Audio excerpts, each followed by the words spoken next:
দক্ষিণ কোরিয়ার parliament Yoon সুক ইয়োলের অভিশংসনের পক্ষে ভোট দিয়েছে। 14 ডিসেম্বর 204 জন আইন প্রণেতা এই প্রস্তাবের পক্ষে ভোট দিয়েছেন। এর মানে হলো ইউন তাৎক্ষণিকভাবে পদ থেকে বরখাস্ত হবেন এবং প্রধানমন্ত্রী ভারপ্রাপ্ত প্রেসিডেন্টের দায়িত্ব গ্রহণ করবেন। এ বিষয়ে বিস্তারিত থাকছে টিবিএস নিউজ আপডেটসে। আপনাদের সঙ্গে আছি আমি রুকাইয়া জহির।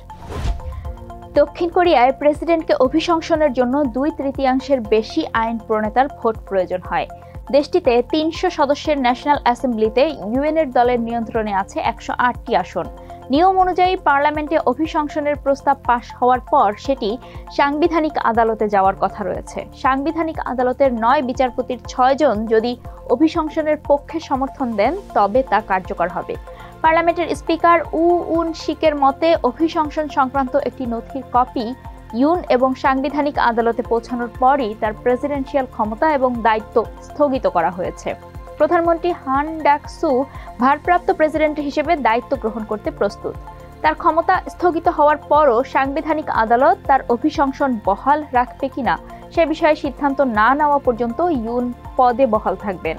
গত 3 ডিসেম্বর রাতে টেলিভিশনে দেওয়া এক ভাষণে হঠাৎ দেশে সামরিক আইন জারি করেন প্রেসিডেন্ট ইউন। সেনারা তখন পার্লামেন্ট ভবনেও ঢুকে পড়েছিলেন, তবে আইন প্রণেতারা তাদের সেই চেষ্টা রুখে দেন। সামরিক আইন জারির কয়েক ঘন্টা পর বিক্ষোভের মুখে তা প্রত্যাহারের ঘোষণা দেন ইউন।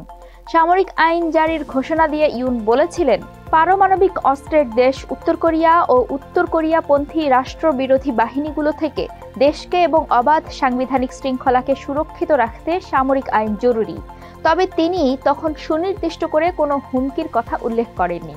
এর কয়েক ঘন্টার মধ্যে দক্ষিণ কোরিয়ার পার্লামেন্ট সামরিক আইন প্রত্যাহার করার জন্য সর্বসম্মতিক্রমে একটি প্রস্তাব পাশ করে। এ সময় পার্লামেন্টের 300 সদস্যের মধ্যে 190 জন উপস্থিত ছিলেন। এর মধ্যে ইউএনের দলের 18 জন সদস্য ছিলেন। প্রস্তাবটি পাশ হওয়ার পর প্রেসিডেন্ট সামরিক আইন প্রত্যাহারের ঘোষণা দেন। সামরিক আইন জারি করে পিছু হটার পরই অভিশংসনের মুখে পড়েন প্রেসিডেন্ট ইউন সুক ইয়োল। দর্শক, এই ছিল এখনকার টিভিএস নিউজ আপডেটসে। সাম্প্রতিক ঘটনাবলী সম্পর্কে আপডেটেড থাকতে চোখ রাখুন টিভিএসেই।